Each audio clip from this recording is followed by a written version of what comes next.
खुलुमबाय गोजोन फुंबिलिनि गासैबो बड'लेण्ड बुब्लिनि अनसायगिरिफोरखौ बरायग्रोबाय। दिनै सनिबारनि फान्जामुथिखौ फरायथिनो लादों आं रबिन बसुमतारिया।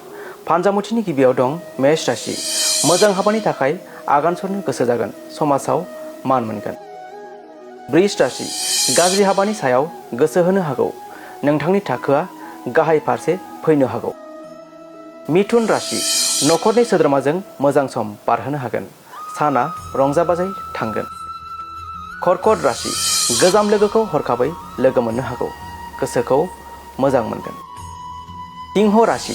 नोंथांनि देहायाव हरखाबै जेंना नुजानो हागौ, देहाखौ जोथोनै लानांगोन। कन्या राशि। हाखु दाखु हाबा मावोब्ला नोंथांनि मुवा बेसादा खहा जानो हागौ। तुला राशि। दावबायनायनि थाखाय मोजां सान, रांखान्थियारि बिथिङाव सांग्रां जानांगोन। वृश्चिक राशि।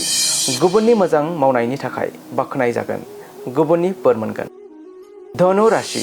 नोंथांनि फिसाया जायखिजाया हाबा हुखायाव उथ्रिसार जानो हानाय नङा, गोसोखौ दुखु मोनगोन। मकर राशि। हाबा हुखायाव मुखुब जागोन, देहायाव मेंनाय मोनगोन।